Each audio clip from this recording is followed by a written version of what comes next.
Hello friends, എല്ലാവർക്കും സ്വാഗതം പുതിയ വീഡിയോയിലേക്ക്. ഇന്ന് ഞാൻ വന്നിട്ടുള്ളത് വെറും 10 മിനിറ്റിൽ ഉണ്ടാക്കിയെടുക്കാൻ പറ്റുന്ന നല്ല ടേസ്റ്റി ആയിട്ടുള്ള ഒരു സ്നാക്ക് ആയിട്ടാണ്. തട്ടുകട സ്റ്റൈലിലുള്ളൊരു നല്ല ക്രിസ്പി ആയിട്ടുള്ള ഉള്ളിവടയാണ് ഇവിടെ ഉണ്ടാക്കാൻ പോകുന്നത്.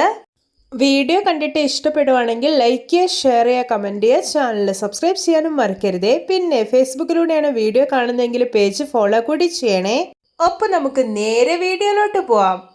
ഉള്ളിവട ഉണ്ടാക്കാൻ വേണ്ടിയിട്ട് ഞാനിവിടെ 3 വലിയ ഉള്ളിയാണ് എടുത്തിട്ടുള്ളത്.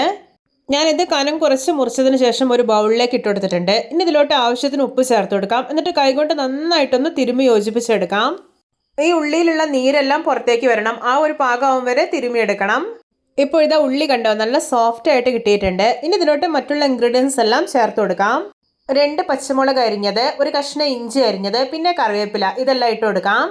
കറിവേപ്പില കൂടുതൽ ചേർക്കുവാണെങ്കിൽ ഉള്ളിവടയ്ക്ക് ഒരു സ്പെഷ്യൽ ടേസ്റ്റ് ഉണ്ടാവും.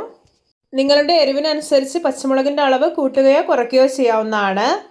ഇനി ഇത് നല്ലപോലെ ഒന്ന് മിക്സാക്കി എടുക്കാം. ഇനി ഇതിലോട്ട് 8 ടേബിൾ സ്പൂൺ മൈദ, 3 ടേബിൾ സ്പൂൺ കടലപ്പൊടി, 3 ടേബിൾ സ്പൂൺ അരിപ്പൊടി, 1 ടീസ്പൂൺ മുളക് പൊടി, 1/4 ടീസ്പൂൺ മഞ്ഞൾപ്പൊടി, ഇതെല്ലാം ചേർത്തിട്ടൊന്ന് കുഴച്ചെടുക്കാം.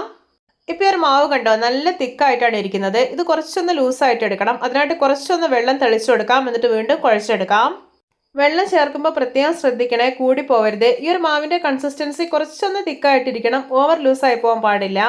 ഇപ്പോൾ ഇത് മാവ് നല്ല പെർഫെക്റ്റ് ആയി തന്നെ കുഴച്ചെടുത്തിട്ടുണ്ട്. ഇതിന്ന് കുറേശ്ശെ എടുത്തിട്ടൊന്ന് ഷേപ്പ് ആക്കിയിട്ട് എണ്ണയിലോട്ട് ഇടണം. ആ ഒരു പാകത്തിൽ കിട്ടിയാൽ മതി.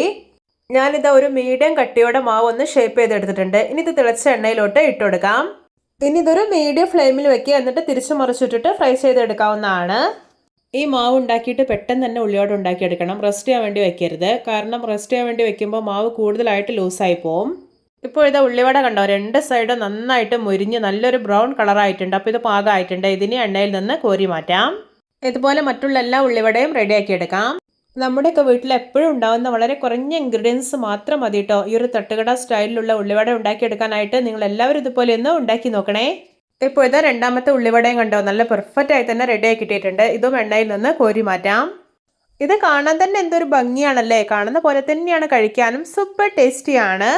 ഒട്ടും എണ്ണമയമേ ഇല്ല. എന്തോരം ക്രിസ്പി ആയിട്ടാണ് ഇരിക്കുന്നത്.